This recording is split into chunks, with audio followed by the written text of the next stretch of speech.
আর এখনকার জেনারেশনের যে মেয়েদেরকে আপনারা মনে করছেন আপন, ভিতরে ওই ফেমিনিস্ট রেভলিউশনের ছোঁয়া আছে তাদের ভিতরে। তারা নিজেদেরকে পুরুষ মনে করে, তারা মনে করে যে আমাদের আর ওদের মাঝে কোনো পার্থক্য নাই। এই জিন্স এবং টি শার্ট জেনারেশনের কোনো মেয়েকে যদি বিয়ে করছেন, আমি লিখে দিতে পারবো আপনার জীবনটা জাহান্নাম হয়ে যাবে। এই ভুল করতে যায় না।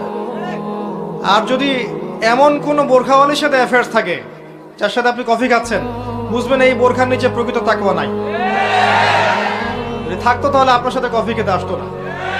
একজন সচ্চরিত্র মেয়ে কোশ্চিন কালেও আপনার সাথে ফোনে কথা বলবে না, আপনার চ্যাটের উত্তর দিবে না। এবং এমনকি আপনি যখন ফোন নাম্বার এক্সচেঞ্জ করছেন, রাতের বেলা নক দিচ্ছেন, সে রিপ্লাই করবে না। কখনো একটা সত্যিকারের মুত্তাকি মেয়ে এটা করতে পারে না। সহজ সমাধানে চলে যান প্রিয় ভাই। আল্লাহকে সন্তুষ্ট করতে হবে এবং যৌবন আল্লাহর জন্য বিলিয়ে দিতে হবে। এই জন্য আপনাকে নামাজি হতে হবে, পড়াশোনা করতে হবে, হালাল রিজিক খেতে হবে। হালাল রিজিকের ব্যবস্থা করার পরে মেয়ে যদি পছন্দ হয়, কোনো মেয়েকে পছন্দ করেন, তার বাবাকে বিয়ের প্রস্তাব দেন, তার মাকে বিয়ের প্রস্তাব দেন। সাহসিকতার সাথে কাজ করেন, সাহসের সাথে যান, মেয়ের হাত চান। যদি মাশাআল্লাহ মেনে নেয় আলহামদুলিল্লাহ, যদি না মেনে নেয় আপনি জোর করেন না, আপনি ফিরে আসেন। ফিরে এসে আল্লাহর কাছে ইস্তেখারা করেন, সেজদায় দোয়া করেন, আল্লাহকে বলেন রব্বানা হাব লানা মিন আজওয়াজিনা ওয়া যুররিয়াতিনা কুররাতা আয়ুন ওয়াজআলনা লিল মুত্তাকিনা ইমামা। আল্লাহ আপনাকে এমন উৎস থেকে রিজিক দিবেন ইনশাআল্লাহ আপনি কল্পনা করতে পারেন। তখন দেখবেন সত্যিকারের খাদিজা, সত্যিকারের আয়েশা রাদিয়াল্লাহু আনহুমা, তাদের মতো স্ত্রী আপনার ঘরে চলে আসছে ইনশাআল্লাহ। যখন আসবে তখন দেখবেন এই দুনিয়াটাতে আপনি জান্নাত পাবেন। এই দুনিয়াটা জান্নাত নয়, কিন্তু এই দুনিয়াতে যদি কারো ঘরে একটা নেককার স্ত্রী থাকে, সে ফিল করতে পারে জান্নাত কাকে বলে। এটা আল্লাহ পাক সবার তাকদিরে নসিব করেন না। যদি আপনি পবিত্র না থাকেন, আপনি যদি হারাম মিউজিকে থাকেন, এই যে ডিজে করেন, 31st নাইট করেন, ইয়াবা খান, মদ খান, হারাম অ্যাফেয়ার্স করেন, জেনা করেন, এগুলোতে লিপ্ত থাকেন, 10 ঘাটের পানি আপনি খেয়ে এসে থাকেন, আপনি কোশ্চিন কেন পবিত্র নারী পাবেন না? আপনি যাকে পাবেন দেখবেন সেও 10 ঘাটের জল খেয়ে আসছে। তখন কি হবে? তখন ফ্লাই করার আগেই, ল্যান্ড করার আগেই, টেক অফের পর ল্যান্ড, এর মধ্যে ডিভোর্স হয়ে গেছে। আল্লাহ পাক আপনাদেরকে বোঝার তৌফিক দান করুন। বাইনামা নাহনু ইনদা রাসূলিল্লাহি সাল্লাল্লাহু আলাইহি ওয়াসাল্লাম যাতা ইয়াউমিন, কোনো একদিন আমরা রাসূলুল্লাহ সাল্লাল্লাহু আলাইহি ওয়াসাল্লামের সাথে মসজিদে ঠিক এভাবেই বসেছিলাম। তার মানে মসজিদে এভাবে বসাটা সুন্নাহ। এরকমভাবে যখন আল্লাহর বান্দারা আল্লাহর কোরআন, রাসূলের হাদিস এগুলো শোনার এবং শেখার জন্য বসে, রাসূল সাল্লাল্লাহু আলাইহি ওয়াসাল্লাম অন্য হাদিসে বলেছেন ফেরেশতারা, মালায়েকারা তাদেরকে ঘিরে রাখে এবং আল্লাহ পাকের পক্ষ থেকে সাকিনা এবং রহমত বর্ষিত হতে থাকে। শুধু তাই না, আল্লাহ রাব্বুল আলামিনের কাছে, আরশে আজিমের কাছাকাছি যে ফেরেশতারা আছেন, সম্মানিত ফেরেশতারা আছেন, তাদের সামনে আল্লাহ পাক এই বান্দাদেরকে নিয়ে গর্ব করতে থাকেন। কেন মালায়েকার সামনে গর্ব করতে থাকেন? কারণ মালায়েকা প্রথমে বলেছিল যে আমরা আপনার ইবাদত করি, তাসবিহ পাঠ করি, তাহলে কি জন্য আপনি এমন কাউকে সৃষ্টি করবেন পৃথিবীতে, মাইয়ুফসিদু ফিহা ওয়া ইয়াসফিকুদ দিমা, যে পৃথিবীতে এসে ফাসাদ সৃষ্টি করবে এবং রক্তপাত ঘটাবে। প্রকৃতপক্ষে মানুষ পৃথিবীতে এখন এই দুইটা কাজই বেশি করছে, ফাসাদ সৃষ্টি করা এবং রক্তপাত ঘটানো। কিন্তু এর বাইরেও আল্লাহর এমন কিছু বান্দা আছেন যারা ফাসাদ সৃষ্টি করে না, রক্তপাতও ঘটায় না, আল্লাহর আনুগত্য করে চলে। এই জন্যেই এই বান্দাদেরকে নিয়ে আল্লাহ পাক গর্ব করে থাকেন। এছাড়াও রাসূল সাল্লাল্লাহু আলাইহি ওয়াসাল্লাম বলেছেন যে যখন জুমার দিন আসে, এই জুমার দিনে যদি কোনো ব্যক্তি সকাল সকাল গোসল করে, আর্লি মর্নিং গোসল করে, গোসল করার পরে তার উত্তম পোশাকটা পরিধান করে, আর গোসলটা করে ফরজ গোসলের মতো, আতর, সুগন্ধি, খুশবু তার সামর্থ্য অনুযায়ী ব্যবহার করে, এরপরে পায়ে হেঁটে হেঁটে মসজিদে আসে, বাহনে চড়ে নয়, পায়ে হেঁটে হেঁটে। যদি আপনি অনেক দূরে থাকেন সেটা আলাদা কথা। এবং ইমামের কাছাকাছি বসে, মসজিদে আসার পরে যতটুকু সম্ভব হয় সুন্নত পড়ে নিল, নফল পড়ে নিল, এরপর ইমামের কাছাকাছি এসে বসলো। ইমামের খুতবা শ্রবণ করে মনোযোগের সাথে। খুতবা শ্রবণ করার সময় কাউকে কষ্ট দেয় না। কাউকে কষ্ট দেয় না মানে হচ্ছে যে কেউ কথা বললে তাকে এতটুকু বলে না যে তুমি চুপ করো, কোনো কষ্ট দেয় না। ইমামের খুতবা শ্রবণ করে, নামাজ পড়ে ইমামের সাথে। এই ব্যক্তির আমল নামায় নবী সাল্লাল্লাহু আলাইহি ওয়াসাল্লাম বলছেন যে প্রত্যেক পদক্ষেপের বিনিময়ে 1 বছরের নফল নামাজ আর 1 বছরের নফল রোজার নেকি লেখা হয়। জুমার এই সমস্ত নেকি নষ্ট হয়ে যাবে যদি আমরা এখানে আদব রক্ষা করতে না পারি। ওমর রাদিয়াল্লাহু আনহু বলছেন, আমরা এভাবেই একদিন মসজিদে বসেছিলাম, হাত্তা তালা আলাইনা রাজুলুন, এমনকি আমাদের ভিতর দিয়ে একজন ব্যক্তি প্রবেশ করলো। একজন ব্যক্তি প্রবেশ করলো। আমি যে হাদিসটা বলছি এটা হচ্ছে হাদিসে জিবরিল, এবং মুফাসসিরিন মুহাদ্দিস উভয়েই তারা বলে থাকেন এই হাদিসটা হচ্ছে উম্মাহাতুল হাদিস, হাদিসের মা বা জননী। ইসলামের সব কিছু এখানে পাবেন ইনশাআল্লাহু আযজা ওয়া জাল। হাত্তা তালা আলাইনা রাজুলুন, এমনকি একজন ব্যক্তি প্রবেশ করলেন, শাদীদুল বায়াদি সিয়াব, তার কাপড়টা ছিল অত্যন্ত চকচকা ধবধবে সাদা। ও শাদীদুস সাওয়াদিশ শা'r, এবং তার চুলগুলো ছিল প্রচণ্ড কালো, কুচকুচে কালো, অনেকটা আমাদের এই ভাইয়ের মতো। তো এখান থেকে বুঝতে পারলাম যে টিপটাপ পরিপাটি থাকা, উত্তম পোশাক পরা, সুন্দর স্মার্ট থাকা ইসলামের সুন্নাহ। আর আমরা খেয়াল করলে দেখবেন সবচাইতে খারাপ কাপড়টা পরে মসজিদে আসে, আর সেই ব্যক্তি মসজিদে আসলেন সবচেয়ে সুন্দর কাপড়টা পরে, তার সামর্থ্য অনুযায়ী সবচেয়ে সেরাটা। কারণ আমরা এখানে আল্লাহর সাথে দেখা করতে এসেছি। আর স্মার্ট থাকার জন্য রাসূলুল্লাহ সাল্লাল্লাহু আলাইহি ওয়াসাল্লামের চেয়ে স্মার্ট কোনো সুন্নাহ নাই। তিনি ছিলেন এই পৃথিবীর সবচেয়ে বিচক্ষণ, প্রজ্ঞাবান, handsome, smart people, smart human being people না, তাই না? তার চেহারার চেয়ে সুন্দর চেহারা কারো আছে? তার চেহারার চেয়ে সুন্দর চেহারা, তার চোখের চেয়ে সুন্দর চোখ, তার চেয়ে সুন্দর করে কথা বলা, তার চেয়ে সুন্দর শারীরিক গঠন, তার চেয়ে সুন্দর গায়ের গন্ধ, তার চেয়ে সুন্দর করে হাঁটা, মানুষের সাথে মেশা, ইবাদত করা, আমল করা, আল্লাহর জন্যে সেজদা করা, কান্নাকাটি করা, যত কাজ নবী সাল্লাল্লাহু আলাইহি ওয়াসাল্লাম করতেন তার চেয়ে সুন্দর করে কেউ করতে পারবে? তো আজকের যুব সমাজ নবী সাল্লাল্লাহু আলাইহি ওয়াসাল্লামের আদর্শ বাদ দিয়ে অন্যান্য পশ্চিমা আদর্শ গ্রহণ করেছে, অথচ তারা বুঝতে পারে নাই সবচাইতে স্মার্ট পিপল হচ্ছেন, হিউম্যান বিং হচ্ছেন on the face of the earth রাসূলুল্লাহ সাল্লাল্লাহু আলাইহি ওয়াসাল্লাম। তো আমরা সবাই তার সুন্নাহ ফলো করতে পারি না? এই ব্যক্তি যখন মসজিদে আসলেন তার গায়ে ধবধবা সাদা পোশাক ছিল, আর সাদা পোশাক পরা নবী সাল্লাল্লাহু আলাইহি ওয়াসাল্লামের সুন্নাহ, তিনি এটা পছন্দ করতেন।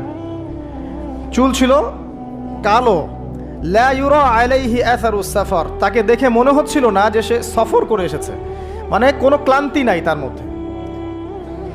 আমরা মসজিদে আসলে ক্লান্ত হয়ে যাই, সমস্ত কাজকর্ম শেষ করে ক্লান্ত হয়ে মসজিদে আসি। আর তাদের সুন্নাহ ছিল তারা মসজিদে আসলে প্রাণ ফিরে পেতেন, আর আমরা মসজিদে আসলে ঘুমাই। এই যে আমি খুতবা দিচ্ছি, দেখবেন অনেকে ঘুমাবে। একটা আমল বলে দেই, যদি জুমার দিনে মসজিদে এসে ঘুম ঘুম লাগে তাহলে জায়গা চেঞ্জ করবেন, আপনি সরে যাবেন আরেক জায়গায়, আরেক ভাইকে ওই জায়গা দিবেন, দেখবেন ঘুম চলে যাবে ইনশাআল্লাহ। আর একটা দোয়া পড়বেন, আউযু বিকালিমাতিল্লাহি তাম্মাতি মিন শাররি মা খালাক, এই দোয়াটা পড়বেন, আউযু বিকালিমাতিল্লাহি তাম্মাতি মিন শাররি মা খালাক। লা ইউরা আলাইহি আসারুস সাফার, তাকে দেখে মনে হচ্ছিল না সে সফর করে এসেছে। ওয়ালা ইয়ারিফুহু মিন্না আহাদ, এবং তাকে আমাদের এই মদিনার কেউই চিনে না, আননোন একটা ফেস, অপরিচিত মানুষ, মনে হচ্ছে আকাশ থেকে টুপ করে পড়েছে। এই কথাগুলো কে বলছেন? ওমর রাদিয়াল্লাহু তাআলা। ওমর রাদিয়াল্লাহু আনহু খুবই বিচক্ষণ সাহাবী এবং খুবই দূরদর্শিতা সম্পন্ন, সূক্ষ্মদর্শী। এবার সেই ব্যক্তি হাত্তা জালাসা মা'আন নবী সাল্লাল্লাহু আলাইহি ওয়াসাল্লাম, এমনকি সে এসে নবী সাল্লাল্লাহু আলাইহি ওয়াসাল্লামের সাথে বসে পড়লো। কিভাবে বসলো?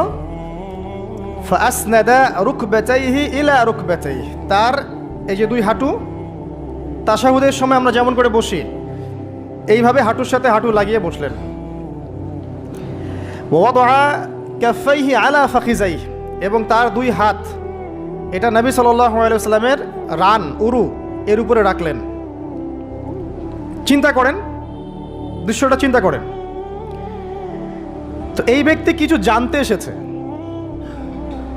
তো টিচারের কাছে ওস্তাদের কাছে এই যে শিক্ষার্থী যাচ্ছেন, তালেবে ইলম ওস্তাদের কাছে যাচ্ছেন, আদবটা খেয়াল করেছেন? ওই জায়গায় আমাদের জেনারেশনে কেউ থাকলে কি বলতো বলেন তো? হুজুর একটু তাকান দিকে, এটাই বলতো। মুসাফা করে হুজুর একটু দোয়া করে নেওয়ার জন্য, একটু তাকান হুজুর, একটা ছবি নিব খালি। এই ব্যক্তি কাজ করলো না। ওস্তাদের সাথে কিছু জানতে আসলে, কাছে কিছু জানতে আসলে দিনের ব্যাপারে আদব রক্ষা করতে হয়, না হলে জ্ঞান পাওয়া যাবে না। আর জ্ঞান পেলেও দেখবেন সেটার উপর আমল করার সৌভাগ্য হচ্ছে না, জ্ঞান ভুলে যাবে না। খুব সেন্সিটিভ বিষয়গুলা। আবু হানিফা রাহিমাহুল্লাহ যখন তার এই যে মজলিস বসাতেন, তখন বাছাই করে করে বসাতেন যে কাকে জ্ঞান বিতরণ করলে আমার কল্যাণ আছে। একটা হাদিস আছে, ফয়জুল কালাম বইয়ের মধ্যে পাবেন, যে আব্দুল্লাহ ইবনে মাসউদ রাদিয়াল্লাহু আনহু তিনি বর্ণনা করেছেন যে যদি আলেম ওলামায়ে কেরাম যদি সঠিক পাত্রে জ্ঞান বিতরণ করতেন, তাহলে ওলামায়ে কেরাম হতেন পৃথিবীর বুকে সবচেয়ে সম্মানিত এবং তারা নেতৃত্ব দিতেন। কিন্তু তারা ভুল পাত্রে জ্ঞান বিতরণ করেছে, দুনিয়াদারদের কাছে জ্ঞান বিতরণ করেছে। এই জন্য আল্লাহ পাক এই জমিনবাসীর কাছে তাদের মর্যাদা কমিয়ে দিয়েছে। তো সঠিক পাত্রে জ্ঞান বিতরণ, এই জন্য ওস্তাদের সাথে ছাত্রের যে আদব এটা রক্ষা করতে হবে, না হলে জ্ঞান অর্জন করা যায় না এবং জ্ঞান কাজেও আসবে না।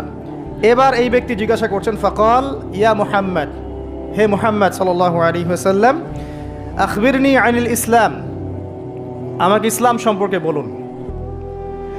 নবী সাল্লাল্লাহু আলাইহি ওয়াসাল্লাম বলছেন, আল ইসলাম, ইসলাম হচ্ছে আন তাশহাদা আল্লা ইলাহা ইল্লাল্লাহ, তুমি সাক্ষ্য দিবে যে আল্লাহ ছাড়া কোনো ইলাহ নেই, ওয়া আন্না মুহাম্মাদান রাসূলুল্লাহ, মুহাম্মদ সাল্লাল্লাহু আলাইহি ওয়াসাল্লাম আল্লাহর রাসূল। কোনো বর্ণনা এসেছে আল্লাহর বান্দা এবং রাসূল। তারপরে ওয়া আন তুকিমাস সালাহ, এবং তুমি সালাত কায়েম করবে, ওয়া আন তুতিয়াজ যাকাত, এবং যাকাত প্রদান করবে, ওয়া তাসুমা রমাদান, রমাদান মাসে সওম পালন করবে, ওয়া তাহুজ্জাল বাইত ইন ইসতাতা'তা ইলাইহি সাবিলা, যদি সামর্থ্য হয় তাহলে আল্লাহর পথে হজ করবে। এই পাঁচটা হচ্ছে ইসলামের পিলার। আল্লাহ পাক সূরা আলে ইমরানে বলেছেন না, ইন্নাদ দীনা ইনদাল্লাহিল ইসলাম, আল্লাহর কাছে একমাত্র জীবন ব্যবস্থা গ্রহণীয় সেটা কি? ইসলাম। কবরে গেলে প্রশ্ন হবে মা দীনুক, দীনিয়াল ইসলাম। তো মাল ইসলাম, ইসলাম কি? এইটা হচ্ছে ইসলাম, ইসলামের সংজ্ঞা। পাঁচটা পিলার, এটা হচ্ছে ইসলাম। এটাকে স্বীকার করে নিলে একজন ব্যক্তি মুসলিম হয়, ঈমান নিয়ে আসলে মুমিন হয়, তাকওয়া অবলম্বন করলে মুত্তাকি হয়, আর হৃদয়ের মধ্যে কলবে ইহসান চলে আসলে মুহসিন হয়ে যায়। এটা সবচেয়ে বড় স্টেজ। তো এবার এই ব্যক্তি বলছেন সাদাত, আপনি সত্য বলেছেন। তো ওমর রাদিয়াল্লাহু আনহু বলছেন ফাআজিবনা লাহু, আমরা অবাক হয়ে গেলাম। ইয়াসআলুহু ওয়া ইউসাদ্দিকুহু, এই ব্যক্তি নিজেই প্রশ্ন করলো, নিজেই আবার সত্যায়ন করলো। এটা কি হয় কখনো? কেউ যখন জানতে আসে কিছু টিচারের কাছে, সে কি সত্যায়ন করতে পারবে আপনার কথা ঠিক আছে এটা বলতে পারবে? তার মানে সে আগে থেকে উত্তর জানতো। তো ওমর রাদিয়াল্লাহু আনহু কিন্তু এখন খুব কনসিয়াস এই ব্যক্তি কে আসলে। এইটুকু আমরা একটু আলোচনা করে নেই। নবী সাল্লাল্লাহু আলাইহি ওয়াসাল্লাম এখানে বলেছেন ইসলাম মানে হচ্ছে সাক্ষ্য দেয়া লা ইলাহা ইল্লাল্লাহ এবং মুহাম্মাদুর রাসূলুল্লাহ। এই তো এর মানে হচ্ছে, খুব সংক্ষিপ্ত আকারে বলছি, খুতবায় অনেক বড় বলার সময় থাকে না। এর মানে হচ্ছে আমাকে তাওহীদের উপর থাকতে হবে এবং শিরিক থেকে দূরে থাকতে হবে। আর মুহাম্মাদুর রাসূলুল্লাহ মানে হচ্ছে আপনাকে সুন্নাহর উপর থাকতে হবে, বেদাত থেকে দূরে থাকতে হবে। আবার বলছি, লা ইলাহা ইল্লাল্লাহ সাক্ষ্য দেওয়ার মানে হচ্ছে তাওহীদের উপর থাকতে হবে, শিরিক থেকে দূরে থাকতে হবে। আর মুহাম্মাদুর রাসূলুল্লাহ এই সাক্ষ্য দেওয়ার অর্থ হচ্ছে আমাকে নবীর সুন্নাহর উপর থাকতে হবে, বেদাত থেকে দূরে থাকতে হবে।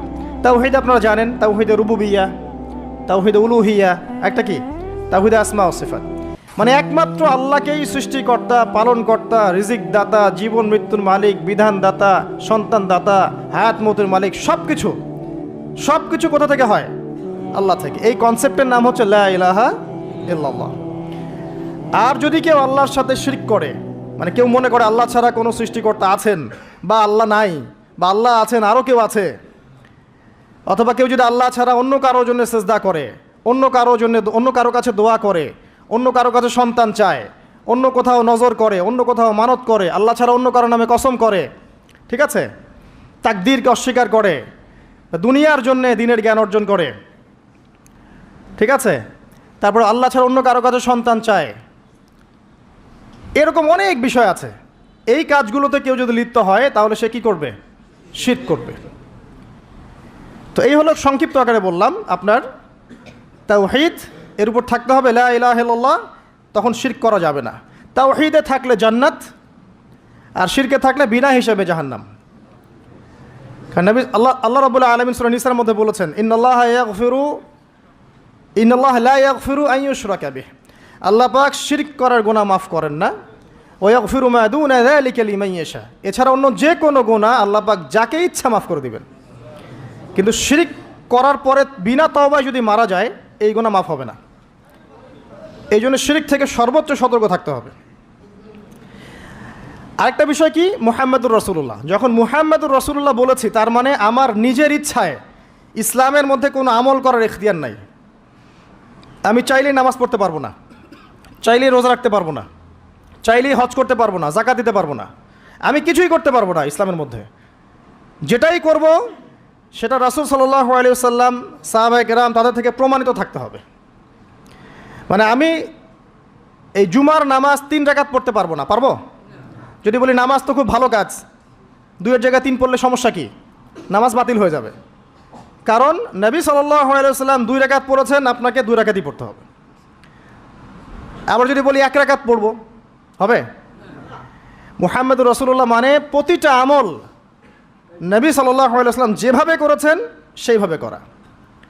তার কথার সাথে তার কাজের সাথে যদি কারো কথা কাজ মিলে যায়, সেটা গ্রহণ করতে কোনো সমস্যা নাই। কিন্তু তার কথার সাথে তার কাজের সাথে যার কথাই মিলবে না, সেটা গ্রহণ না করাই আপনার উপর ওয়াজিব। এক কথায় আমাদের ইবাদত বন্দেগী করার, দিনের পথে চলার একমাত্র আদর্শ মানদণ্ডকে মুহাম্মদ সাল্লাল্লাহু আলাইহি ওয়াসাল্লাম, এটাই হচ্ছে মুহাম্মাদুর রাসূলুল্লাহ। এরপরে বলেছেন ওয়া আন তুকিমাস সালাহ, সালাত কায়েম করতে। সালাত কায়েম মানে খুব শর্টকাটে বলছি, আল্লাহ যেন সবাইকে তৌফিক দেন, আমাকে সহ আপনাদের সবাইকে 5 ওয়াক্ত সালাত জামাতে পড়ার চেষ্টা করতে হবে। যদি মিস হয়ে যায়, যখন ঘুম থেকে উঠবেন পড়ে নেবেন, সফরে আছেন জমা করে নেন, কসর করে নেন, বা আপনি ভুলে গেছেন, যখনই মনে পড়বে তখনই পড়তে হবে, পড়তেই হবে। বা অ্যাটলিস্ট আপনি কোনো কারণে আসতেই পারছেন না, কোনো সমস্যা আছে, বাসায় অ্যাটলিস্ট জামাত করে পড়ে নেন, নামাজ মিস দেওয়া যাবে না। আমাদের দেশে মুসলিমদেরকে নিয়ে বড় বড় কথা বলার সময় না এটা এখন, কারণ আমাদের দেশে মুসলিমদের মধ্যে 90% নামাজ পড়ে না। 5 ওয়াক্ত নামাজ জামাতে পড়ে না 90% মুসলিম। অতএব বেনামাজি মুসলিমদেরকে নিয়ে আপনি খেলাফত কায়েম করবেন নাকি? তো বেসিক কাজগুলো আগে বেশি ইম্পর্টেন্ট।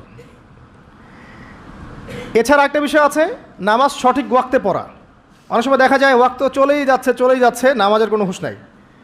আল্লাহ পাক হেফাজত করুন আমাদেরকে, সঠিক ওয়াক্তে নামাজ পড়া এবং রাসূলুল্লাহ সাল্লাল্লাহু আলাইহি ওয়াসাল্লামের সুন্নাহ মতো নামাজ পড়া। এই 3G 4G নামাজ চলবে না। 5 মিনিটে 4 রাকাত নামাজ শেষ,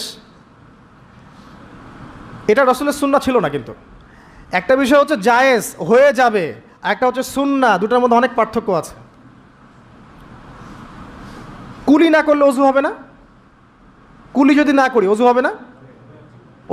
অজুর ফরজের মধ্যে কুলি আছে, কুলি না করলে অজু হয়ে যায়, কিন্তু সুন্নাহ মতো অজু হবে না, হবে? তো একটা জিনিস হচ্ছে জায়েজ, একটা হচ্ছে সুন্নাহ। আপনি কোনটা নেবেন? সুন্নাহ। মুহাম্মদুর রাসূলুল্লাহ কে বলেছে? আমরাই তো বলেছি। অতএব প্রত্যেকটা কাজ তার সুন্নাহ মতো হতে হবে। তিনি নামাজ পড়তেন ধীর স্থিরভাবে, তাই না? তাড়াহুড়া করে, ধীর স্থিরভাবে, সূরা কেরাত ঠিক মতো করে, রুকু সেজদা সুন্দর মতো করে, খুশু হুজুর সাথে, বিনয়ের সাথে। এইভাবে সালাত পড়ার পরেই দেখবেন এই জাতি সফলতা অর্জন করছে, তার আগে হবে না। এরপরে বলেছেন নবী সাল্লাল্লাহু আলাইহি ওয়াসাল্লাম জাকাতের কথা, ওয়া আন তুতিয়াজ যাকাত, জাকাত কেন? কারণ ইসলামিক, মনে রাখবেন, ইসলামিক ইকোনমিক্সের বেইজ হচ্ছে জাকাত, সাদাকা, আপনার হালাল ব্যবসা, কৃষিভিত্তিক অর্থনীতি। আর বর্তমানের যে ইকোনমিক্স চলছে সারা ওয়ার্ল্ড ওয়াইড, যেটার মূল সেন্টার হচ্ছে পশ্চিমা বিশ্ব, এই ইকোনমিক্সের মূল বেইজ হচ্ছে রিবা বা সুদ। দেখেন, শ্রম রাখা অবস্থায় কিন্তু আমরা মিথ্যা খুব একটা বলি না, চিটিং করি না, করতে গেলে মনে বাধা আসে, তাই না? মানুষকে ঠকাই না। আমরা শ্রম রাখা অবস্থায় কিন্তু আল্লাহ দেখছেন মনে করে আমরা খাই না, পান করি না, স্ত্রী হালাল তাকেও ছুঁই না। তো হালালগুলো ছেড়ে দেই সিয়াম রেখেছি বলে, আল্লাহ দেখছেন বলে, এটাই আল্লাহ কনসিয়াসনেস। এটা যদি সিয়ামের মাধ্যমে অর্জন করা যায় তাহলে আমাদের টোটাল লাইফ থেকে গুনাহ দেখবেন ইনশাআল্লাহ আস্তে আস্তে কমে গেছে। এটা উদ্দেশ্য আর কি। একটা আল্লাহ রাসূল সাল্লাল্লাহু আলাইহি ওয়াসাল্লাম বলেছেন, ওয়া তাহুজ্জাল বাইত ইন ইসতাতা ইলাইহি সাবিলা। সামর্থ্য হলে কি করতে হবে? বাইতুল্লাহ হজ করবেন। আল হজ টাইটেলের জন্য করবেন? ভোট পাওয়ার জন্য করবেন? মানুষ ভালো বলবে এই জন্য করবেন? হাজী সাহেব বলবে এই জন্য করবেন? হজের উদ্দেশ্য কি? হজের উদ্দেশ্য হচ্ছে ইব্রাহিমী একত্ববাদ শিখে আসা। হজের যে কাজগুলা, এগুলো ইব্রাহিম আলাইহিস সালামের সুন্নাহর মধ্যে অন্তর্ভুক্ত। ইব্রাহিম ছিলেন তাওহীদপন্থী, শিরকের সাথে আপোস করেন নাই, পরিবার ছেড়ে দিয়েছেন, বাবা বের করে দিয়েছে, আগুনে ফেলে দিয়েছে, স্ত্রীকে রেখে আসছেন, সন্তানকে রেখে আসছেন শুধুমাত্র আল্লাহর জন্যে। ইয ক্বালা লাহু রাব্বুহু আসলিম, যখনই আল্লাহ তার রব তাকে বলেছেন ইসলাম কবুল করো, মানে আত্মসমর্পণ করো, ক্বালা আসলামতু লিরাব্বিল আলামিন, তিনি বলেছিলেন কি? আমি আল্লাহর কাছে আত্মসমর্পণ করছি। এই যে ইসলাম, আত্মসমর্পণ, এটা হচ্ছে ইব্রাহিম আলাইহিস সালামের কাছে শিখতে হবে। এটা শিখতে হজ করতে যেতে হবে। সাফা মারওয়া সাই করার সময় যদি আমার চেতনা এরকম না আসে যে এইভাবেই ওই যে হাজরা আলাইহিস সালাম তার ছোট্ট সন্তানকে পানি খাওয়ানোর জন্যে এই দৌড়াদৌড়ি করেছেন, হা হুতাশ করেছেন, একবার এই পাহাড় একবার ওই পাহাড়, ছোট্ট শিশু কাঁদছে পানির জন্যে, এই ফিলিংসটা না আসলে ওখানে জগিং হবে, ওই ফিলিংস আর হবে না। ওই সাফা মারওয়া কী হবে? জগিং হবে। ওই চেতনাটা আসতেছে না। তো এই সাফা মারওয়া কেন সাই করবেন? কার সুন্নাহ এটা? ওই কাজটা হাজরা আলাইহিস সালামের, ওই কাজটা আল্লাহর কাছে এত ভালো লেগেছিল, আল্লাহ পাক কিয়ামত পর্যন্ত সেটা রেখে দিয়েছেন, দেন নাই? ওই মায়ের আর্তনাদ তাহলে চিন্তা করেন। আর ওই মায়ের সন্তানকে ইসমাইল আলাইহিস সালাম, এই সন্তানের আদর্শ দেখবেন। বাবা বলছেন যে ইয়া বুনাইয়া ইন্নী আরা ফিল মানামি আন্নী আযবাহুক, হে আমার ছেলে, আমি দেখেছি স্বপ্নে আমি তোমাকে জবাই করছি। ফানজুর মাযা তারা, তোমার কি রায়, তোমার কি খেয়াল? ক্বালা ইয়া আবাতি, বললেন হে আমার বাবা, ইফআল মা তুমার, আপনাকে যে আদেশ করা হয়েছে আপনি তাই করুন। সাতাজিদুনি ইনশাআল্লাহু মিনাস সাবিরিন, ইনশাআল্লাহ আপনি আমাকে সবরকারী, ধৈর্যশীল পাবেন। এই সন্তানটাকে মানুষ করেছে তার মা হাজরা আলাইহিস সালাম, তার বাবা কিন্তু তাকে মানুষ করে নাই। ওই হাজরা যিনি সাফা মারওয়া সাই করছেন, এরকম মায়ের গর্ভ থেকেই এমন সন্তান আশা করা যায়। আর আমাদের পরিবারে, আমাদের সমাজের স্টার জলসা জি বাংলার স্ত্রীদের কাছে এমন সন্তান আশা করা যায় না। অপসংস্কৃতি দিয়ে এবং দুনিয়াবি বিষয়গুলো দিয়ে, ভোগ বিলাস, এগুলো দিয়ে এত মত্ত হয়ে গেছে এরা যে আল্লাহর তাওহীদ, আল্লাহর সুন্নাহ, ইসলামের আদর্শ, মূল্যবোধ সব ভুলে গেছে। সন্তানও বড় হচ্ছে মাশাআল্লাহ সেইভাবে। পরিবারগুলো যেন এখন এক একটা জাহান্নামের টুকরা। অথচ আল্লাহ পাক বলেছিলেন কু আনফুসাকুম ওয়া আহলিকুম নারা, নিজে জাহান্নামের আগুন থেকে বাঁচো, পরিবারবর্গকে বাঁচাও। অনেক বড় বড় মানে রিনাউন্ড ফ্যামিলিগুলো, ইসলামিক ফ্যামিলিগুলো ভিতরে ভিতরে দেখা যাবে ফিতনা দিয়ে ভর্তি। পারিবারিক ফিতনার কারণে দেখা যায় যে দিন নিয়ে চলা, দিনের পথে কাজ করা, প্রচার প্রসার করা অনেক সময় মুশকিল হয়ে পড়ে। তো পরিবারের পিতা যদি ইব্রাহিমের মতো হতে না পারে, মায়েরা যদি হাজরা আলাইহিস সালামের মতো হতে না পারে, এবং সন্তানরা যদি ইসমাইল আলাইহিস সালামের মতো হতে না পারে, আপনি এরকম আদর্শ পরিবারও কল্পনা করতে পারবেন না, এবং এরকম পরিবারগুলো দিয়ে আদর্শ সমাজও কখনো বাস্তবায়ন হবে না। এমন হওয়ার তৌফিক আল্লাহ পাক আমাদেরকে দান করুন, আমিন। আরেকটা হজের চেতনা আছে, সেটা হচ্ছে ঐক্য। হজ মুসলিম উম্মাকে ঐক্যবদ্ধ করে, আর হজ করে আসার পরে আমরা আবার বিভক্ত হয়ে যাই, সুবহানাল্লাহ। হজের মধ্যে হানাফি, আহলে হাদিস, দেওবন্দি, বেরলবি, আটরশি, চরমনা, এগুলো মারামারি হয় না? হজে হয় না? হজে সবাই এক হয়ে যায়, মাশাআল্লাহ। আর যখনই দেশে আসি বা যে যার জায়গায় চলে যাই, আবার যে যার মত পথ ধরি, তাই না? এতে করে উম্মার উপকার হচ্ছে। আমরা যত ছোটোখাটো মাসলা মাসালগুলো নিয়ে যখন আমরা মসজিদগুলো ভাগ করছি, এতে আমাদের উম্মার উপকার হচ্ছে, তাই না? মুহাম্মদ সাল্লাল্লাহু আলাইহি ওয়াসাল্লাম খুশি হবেন আমাদেরকে দেখলে কিয়ামতের মাঠে, হাউজে কাউসারের পানি দিবেন, আমাদের জন্য খাতির যত্ন করবেন। আল্লাহ বোঝার তৌফিক দান করুন। উম্মার সবচেয়ে দুঃখজনক জায়গাটা হচ্ছে অনৈক্য। মনে অনৈক্য কিন্তু বাইরে না, হৃদয়ে অনৈক্য, হিংসা, বিদ্বেষ, গীবত, তহমত এবং পরশ্রী কাতরতা, এগুলোতে ভরে গেছে হৃদয়টা। এই কলিজাগুলো যদি আল্লাহ পাক দেখাতে পারতেন সমাজে তুলে, দুর্গন্ধে কেউ ধার কাছে যেতে পারতো না। এই কলিজাগুলো যদি আল্লাহ পাক বের করে দেখাতেন সমাজে, এই দেখো অমুকের কলিজা এমন, দুর্গন্ধে কেউ ধার কাছে যেতে পারতো না। আত্মশুদ্ধি অর্জন করা ব্যতীত ইসলামের অন্যান্য আমলগুলো অন্তঃসার শূন্য। আল্লাহ পাক বোঝার তৌফিক দান করুন, আমিন। এবার এই ব্যক্তি দ্বিতীয় প্রশ্ন করেছে, ইয়া মুহাম্মদ আখবিরনি আনিল ঈমান, আমাকে বলুন ঈমান কাকে বলে। নবী সাল্লাল্লাহু আলাইহি ওয়াসাল্লাম বলছেন, আল ঈমান হচ্ছে আন তুমিনা বিল্লাহ, তুমি আল্লাহর প্রতি বিশ্বাস করবে, এক নাম্বার। ওয়া মালাইকাতিহি, তার ফেরেশতাগণের প্রতি বিশ্বাস করবে। ওয়া কুতুবিহি, তার কিতাবসমূহের প্রতি। ওয়া রুসুলিহি, তার রাসূলগণের প্রতি। ওয়াল ইয়াউমিল আখির, পরকালের প্রতি। ওয়াল কদরি খায়রিহি ওয়া শাররিহি, তাকদীরের ভালো মন্দের প্রতি। আল্লাহর প্রতি ঈমান তো বোঝেন, যেটা বললাম তাওহীদ, ওটাই আল্লাহর প্রতি ঈমান। দুই নাম্বার হচ্ছে মালায়েকা, ফেরেশতাদের প্রতি বিশ্বাস করেন তো? সবাই বিশ্বাস করে না। এখনকার জেনারেশনে মানুষ এলিয়েনে বিশ্বাস করে, ফেরেশতায় বিশ্বাস করে না। বাসা থেকে যখন বের হয়েছেন, বিসমিল্লাহি তাওয়াক্কালতু আলাল্লাহ লা হাওলা ওয়ালা কুওয়াতা ইল্লা বিল্লাহ, সাথে সাথে ফেরেশতা আপনার সাথে চলে আসছেন। রাত্রেবেলা যখন ঘুমানোর সময় পড়েছেন আল্লাহু লা ইলাহা ইল্লা হুয়াল হাইয়ুল কাইয়ুম, এখান থেকে শেষ পর্যন্ত আয়াতুল কুরসি, একজন ফেরেশতা আল্লাহর পক্ষ থেকে আপনাকে পাহারা দিয়েছে। আপনার ডানে বামে দুজন ফেরেশতা আছেন, কিরামান কাতিবিন ইয়ালামুনা মা তাফআলুন। কবরে ফেরেশতা আসবে, মৃত্যুর সময় ফেরেশতা আসবে। আল্লাহ রাসূল সাল্লাল্লাহু আলাইহি ওয়াসাল্লাম যখন মেরাজে গিয়েছেন, বাইতুল মামুরে ফেরেশতা দেখেছেন, তার কাছে জিবরাইল আলাইহিস সালাম আসতেন, ওহী নিয়ে এসেছেন। তার কাছে এই ফেরেশতার 600-র মতো পাখা ছিল। আল্লাহ পাকের এমন ফেরেশতা আছেন যার একটা ফুৎকারে এই মহাবিশ্ব ধ্বংস হয়ে যাবে অচিরেই। আন তুমিনা বিল্লাহি ওয়া মালাইকাতিহি, তার ফেরেশতা মণ্ডলীর প্রতি বিশ্বাস স্থাপন করবে। এই মসজিদের চারপাশ ফেরেশতা ঘিরে রাখছেন, এই ঈমান রাখতে হবে। আপনি দেখতে পারবেন না, সব কিছু বাহ্যিক দৃষ্টিতে দেখা যায় না। এটা সায়েন্স বিশ্বাস করুক আর না করুক, ফেরেশতার অস্তিত্ব অবশ্যই আছে। বিশ্বাস না করলে ঈমান থাকবে না।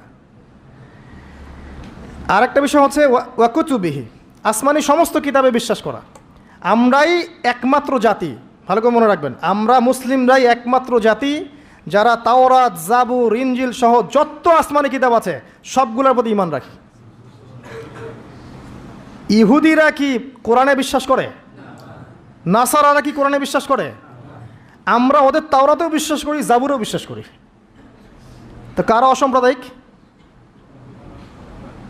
এই যে একটা ট্যাগ লাগিয়ে দেওয়া হচ্ছে এখন, তাহলে কারা অসাম্প্রদায়িক?